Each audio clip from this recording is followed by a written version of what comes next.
Hey everybody, what's going on? Bahroo here, back inside of Borderlands, the pre-sequel, and today I want to talk to you all about the Mind of Claptrap DLC. Now, the Mind of Claptrap DLC was announced at PAX, or rather, I guess you could say, teased at PAX, for being the major campaign DLC that we are going to be getting inside of the pre-sequel.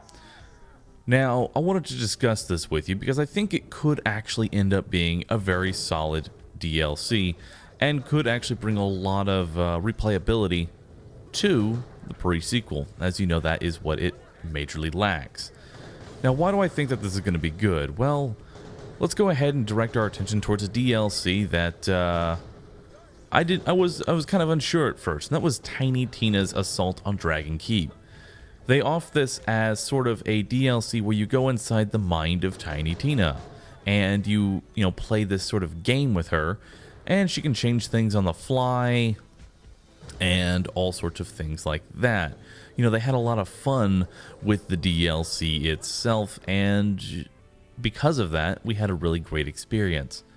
Now, while I'm not the biggest fan of Claptrap, I do think this DLC could potentially be worth it.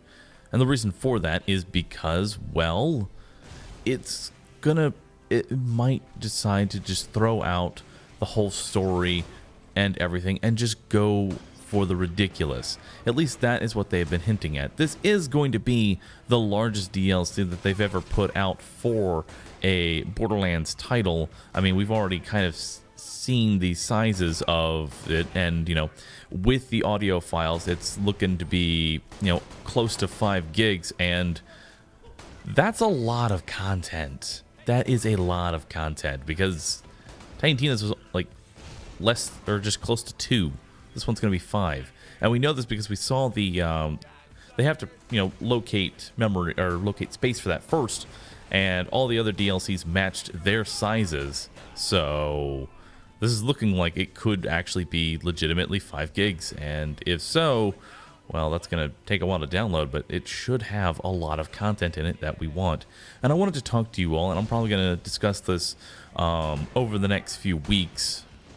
What exactly, if you could put one thing in this DLC, what would it be and why?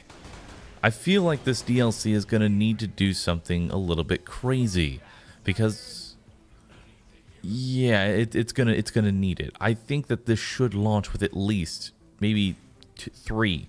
I would say honestly 3 raid bosses, which I think is possible because, I mean, if we take a look at the Pirate DLC, which is much smaller, it was able to launch with 2 of them. Granted, it was Hyperius and Guy, but I like both of those bosses.